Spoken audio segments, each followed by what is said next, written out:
It wasn't the silence that unsettled newcomers to Halgrave Hill. It was the sense that something underneath that silence was waiting to speak. Tucked between two ridgelines in northern Vermont, Halgrave Hill barely appears on modern maps. It's the kind of place where time settles thick on the windows, and even the wind seems to whisper only in hushed tones. In its near 200-year history, the town has never had a stoplight, never held a parade, and never once reported a homicide, at least not officially. Yet, in hushed conversations at the general store or whispered behind pews on Sunday, one name always seemed to fall with unnatural weight: Fenley. The Fenley family lived at the northern edge of town, in a manor house that predated the Civil War. Known locally as the Grey Hollow, the house stood 3 stories tall, its slate roof warped from time and weather, its shuttered windows permanently sealed.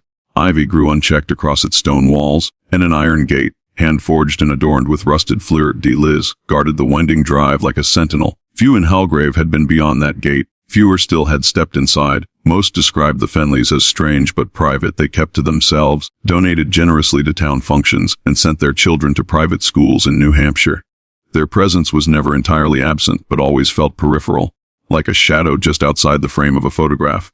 Every few years, someone would remark on how none of the Fenleys seemed to age quite the way others did.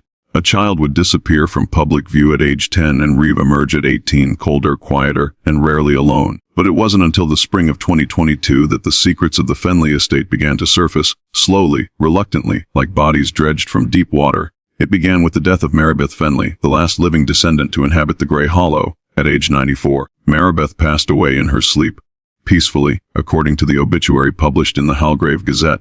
But the probate filings that followed her death would reveal something the town had long suspected but never proven. The Fenleys had been hiding something. According to court records filed in Rutland County, Maribeth's will designated her property be turned over to the Historical Society, under the express condition that the contents of the north wing are to remain undisturbed.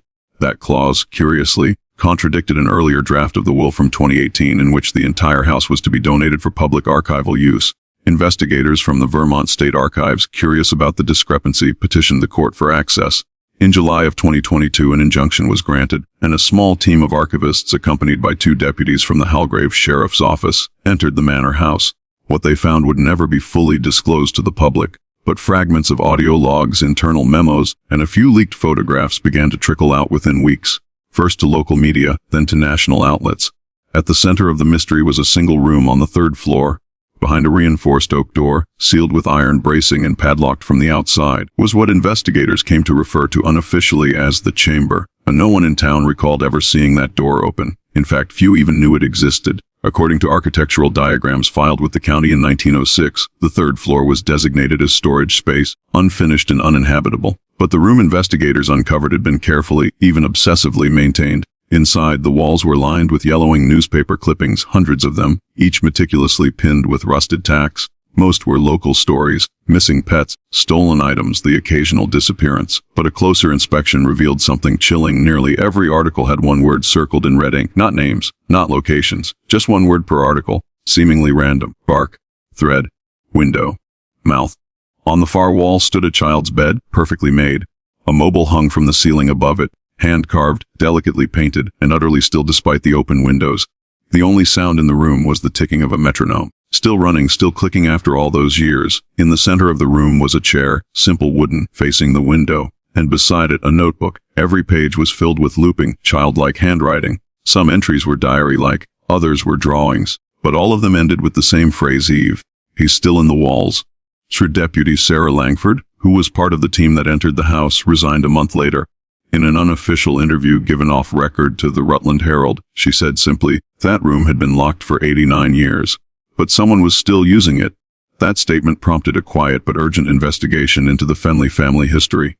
What emerged from birth records, death certificates, and forgotten school rosters painted a far more disturbing picture than anyone in Halgrave had expected. According to town records, the Fenleys had 5 children between 1890 and 1900: Abigail, Henry, Caroline, Silas, and a boy listed only once in a census, 1903, S.E.W. Fenley. Age 6. After that, no further record of W exists. No school enrollment, no military draft card, no death certificate. Instead, a single, cryptic note is found in the margin of a 1921 property tax document, the north wing sealed. Room 3A quarantine per county order. No context, no explanation, and no public health records to corroborate any such order. Halgrave by that time was already deep in decline. The mill had closed, and most young families had moved to Montpelier or farther south. The Fenleys remained solitary and intact. Those who lived near the estate often reported strange sounds coming from the north side of the house, what one neighbor described as a rhythmic thudding like a heartbeat too big for a body. In 1972, a deliveryman named Paul Vickers, then 23, reportedly got lost while delivering a crate of wine to the Fenley estate. According to a statement he gave much later in life, he wandered into the house after finding the front door ajar.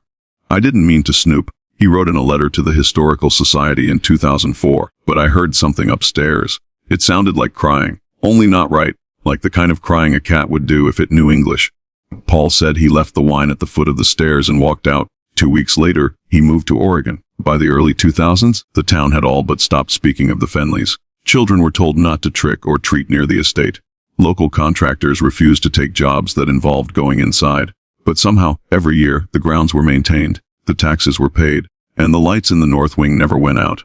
Dr. Cynthia Maynard, a forensic historian with the University of Vermont, was one of the lead consultants called in to catalog the estate's contents after Maribeth's death.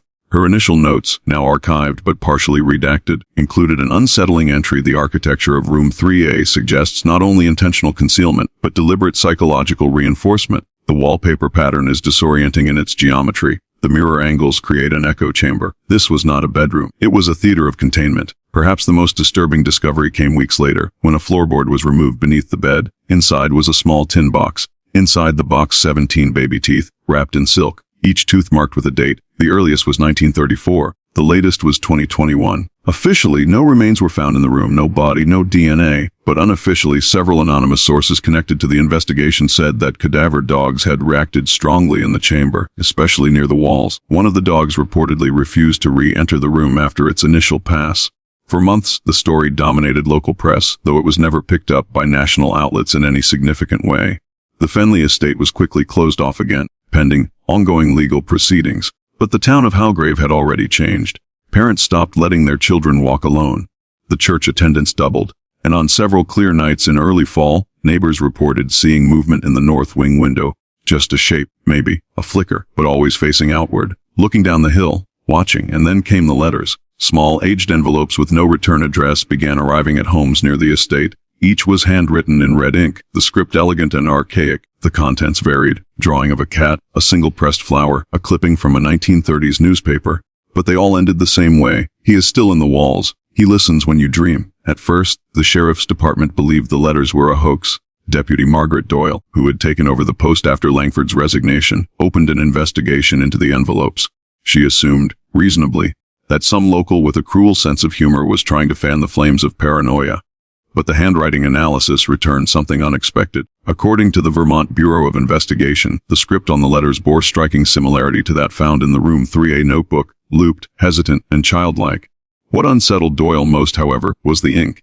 Chemical analysis showed the red pigment was composed of iron oxide, copper sulfate, and traces of protein. In plain terms, it wasn't ink, it was blood, human and fresh. One letter, sent to a widow who lived 2 lots over from the Fenley estate, contained only a hand-drawn floor plan. When matched against the official 1906 blueprints, it showed a small discrepancy. A square, roughly 6 feet across, beneath the staircase landing. A room that did not exist on paper. The sheriff's department, reluctant to re-enter the manor, deferred to the university's forensic team. Under the cover of an overcast October morning, Maynard and 2 of her assistants returned to Gray Hollow. This time, they brought ground-penetrating radar. The scan confirmed the presence of a cavity below the stairs, roughly the size of a crawl space. When a section of the hardwood was removed, they discovered a trapdoor. Beneath it, a bricked-in enclosure, sealed with mortar. It took 3 hours to break through. What they found was not a room. It was a cell, a single iron bed frame, a rusted bucket, scratches along the interior stone, hundreds of them. Some were mere tally marks, others formed shapes, spirals, eyes, teeth. But what chilled investigators was the ceiling. Carved into the stone above the bed over and over again were 6 words: HBCS Beanie HBH. No bones were found, no remnants of clothing, just a single object, a porcelain mask small enough for a child, painted with the face of a smiling man. When the artifact was sent to the Vermont Antiquities Lab, it was dated, impossibly, to the late 1700s. Older than the house, older than the town, not of local origin. When asked by a local reporter what she made of the object, Dr. Maynard answered simply, "This doesn't belong here, and I don't think it ever did." It was then that whispers of a deeper history began to emerge, not just about the Fenleys but about Halgrave itself. in an obscure journal kept by a 19th-century minister, Father Albinus Crane. A curious passage was found dated May 14, 1840. The woman Fenley came again today, brought with her the babe, said he still whispered to her in dreams, said he wanted to go back to the dark. I told her not to listen, but her eyes were no longer hers. This entry predated the known birth of any Fenley children by nearly 50 years, but land deeds confirmed that a Sarah Fenley had purchased the hilltop estate in 1837. Originally a church rectory, long since torn down. No photographs of Sarah exist. Her grave, if it ever existed, is unmarked. Digging into the minister's papers further revealed more troubling entries. Mentions of a local rite once held at the spring equinox, references to a hollow beneath the hill, and the thing that waits between the walls. One particularly cryptic line stood out: he wears the smile of man, but beneath that, only teeth. See, by November, townspeople had begun to leave Halgrave. Those closest to the Fenley property were the first to go. Some sold their homes. Others simply abandoned them. One family left in the middle of the night, leaving behind plates still on the table. A real estate agent from nearby bar, called to sell the house, refused to enter. The silence inside isn't natural. He wrote in a complaint to the local office. It presses on you. Deputy Doyle, now increasingly isolated, requested state-level support. A psychiatric evaluator was brought in to assess whether the town itself was suffering a mass delusion. But what he found was not madness. It was fear. Grounded, consistent, and supported by physical evidence. The evaluator, Dr. Alex Mencken, compiled a report of his findings. It was never made public, but a leaked section of it appeared in an anonymous Reddit post months later. Multiple subjects report vivid dreams of a faceless child walking through their homes. Some claim the child speaks. Others say he just stands in corners watching. Many describe a sound that precedes his appearance, tapping, like a finger, or a tooth, against wood. Well, what tied the accounts together was geography. Every one of the experiences occurred within a 500-meter radius of the Fenley estate, and each of the subjects had received a letter. Local historian Kenneth Boyle, whose family had lived in Halgrave for 3 generations, attempted to organize a town hall. He hoped that by bringing the community together, they could dispel the fog of superstition. Only 11 people attended. He never scheduled another. Later that winter, Boyle would go missing. His wife, Angela, reported that he left one evening to walk the dog. The dog returned. Boyle did not. When search teams canvassed the nearby woods, they found no sign of struggle, no footprints, only a trail of half-buried teeth, 15 in total, leading toward the base of the hill. One of the teeth, confirmed by dental records, belonged to Boyle, but it had been removed decades earlier during a routine extraction. Whatever was happening in Halgrave was no longer contained to the past. In a desperate attempt to quiet the growing hysteria, the Vermont Historical Commission announced plans to board up the Fenley estate indefinitely. The local sheriff's department sealed off the entire 3rd floor and the stairwell cavity. But those who lived nearby continued to report strange events.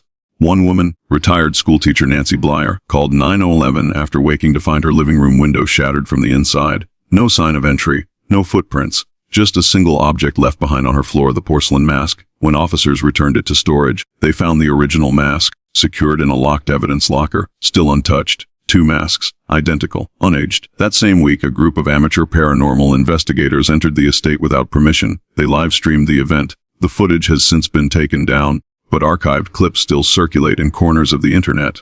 In the video, one member, a young man named Ethan Rell, approaches the 3rd floor hallway. There's something moving up there, he whispers to the camera. It's not big, but it knows we're here. The screen flickers, then goes dark. Only audio remains, a sound like whispering, layered and incomprehensible. Then tapping, slow, deliberate, and finally a child's voice, soft, close. I don't like being alone. Ethan was never found. His companions fled the house. One was later hospitalized for acute psychosis. The state intervened soon after. The property was seized under Emergency Protection Order 14A, typically reserved for biological hazard sites. Gray Hollow was surrounded by fencing, its entrances welded shut. Deputy Doyle resigned in February of 2023, citing profound spiritual distress. Her final report included an offhand comment: there's no crime, no perpetrator, no proof of anything. But the town is dying, one night at a time. We locked the room, we locked the house, but it was never about the room, was it? Next message. There are things that live in silence, not because they are afraid to speak, but because they are listening. By early spring of 2023, Halgrave Hill had become a ghost town in everything but name. Businesses shuttered, church attendance dwindled again. Mail stopped being delivered to homes within a certain radius of the Fenley estate. Officially, nothing had been confirmed, and no public statements had been made by the state beyond the vague language of environmental risk mitigation. But among those who remained, everyone knew. Something had been awakened, or worse, something had been waiting. A private contractor hired by the state to install reinforced barriers around the estate declined to finish the job. According to his statement in an internal OSHA incident report, he had encountered something unusual while in the basement. "Wasn't a person," he said, refusing to elaborate further. "It wasn't even shaped right." The report goes on to note that the man requested to be transferred to out-of-state projects and refused any further contact with Vermont-based agencies. The mystery of what, exactly, the Fenleys were hiding became more complicated when new documents surfaced. A descendant of the family's former groundskeeper, Thomas Lantry, came forward with an old box of personal items found in his grandfather's attic. Among them were journals, meticulously kept, and a series of letters addressed to someone named J.M. One entry dated November 3, 1936, reads, "I told Maribeth again that the door should be bricked, not locked. She said it listens better when it knows it's not forgotten. I asked what she meant. She didn't answer." Another letter, dated 1942 and never mailed, describes a disturbing encounter. "The thing in the north room has started humming. A low droning sound, no rhythm, just pressure, like it's inside your teeth. Maribeth says it's the lullaby her brother used to sing, but she never had a brother." These details point to a carefully guarded family secret, something known only to the Fenleys, passed down in silence for generations. The documents repeatedly mention the man below, the smiling thing, and the third voice.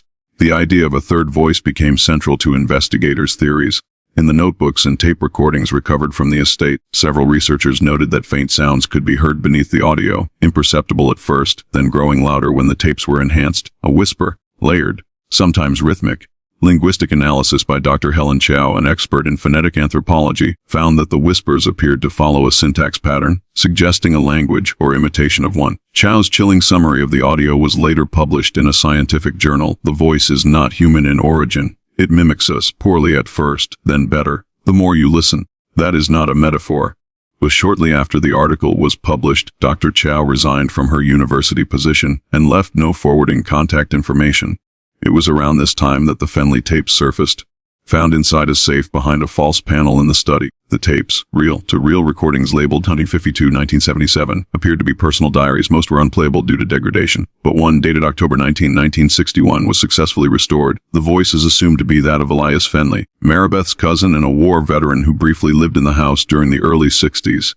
His words are slow, measured, filled with dread. "I've tried every room, every corridor, and I still hear it. I hear him. He talks in the walls, and when I answer, he stops, like he's waiting for something better, something closer." I'll pause. Then Elias says, "I looked into the mirror at the end of the hallway, and it looked back wrong.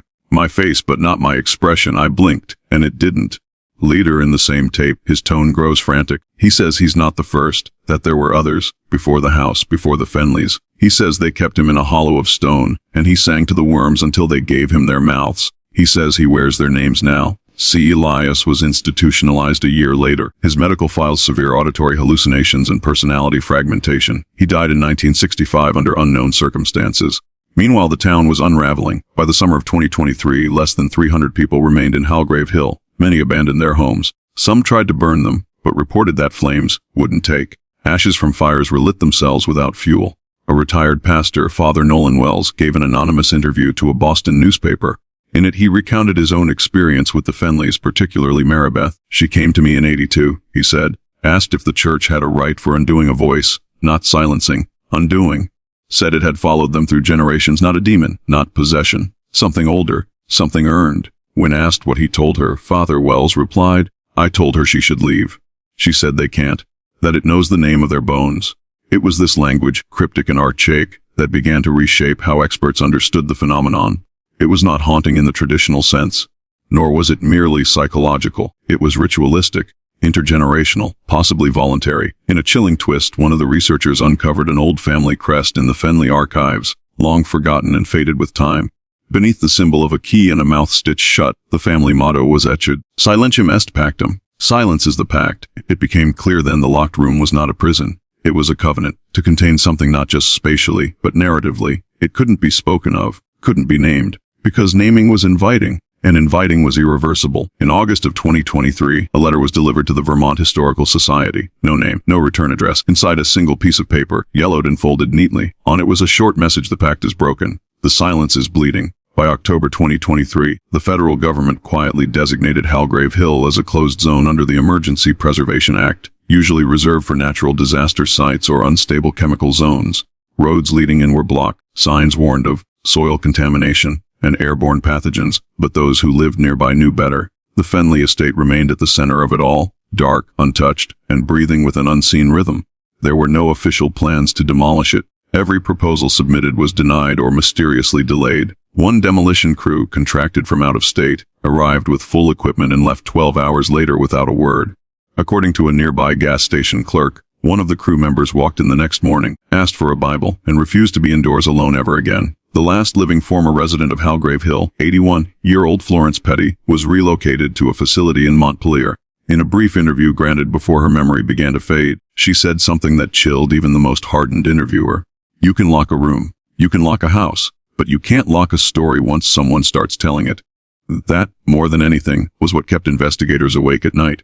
Not the room, not the mask, not even the voices, but the story. The idea that once it was known, once spoken aloud, it was loose, and the story had been told. In the months following the estate's closure, reports of similar phenomena began to surface in places far from Halgrave, in Tennessee. A child was found speaking in a tongue no linguist could identify, except one word, repeated every night in her sleep, Fenley. In Manitoba, a family reported waking up to find teeth scattered around their porch, none of which belonged to them. And in Essex, England, a group of students investigating a supposedly unrelated ruin recorded audio that, when analyzed, contained a layered whisper with the unmistakable Vermont accent of Elias Fenley.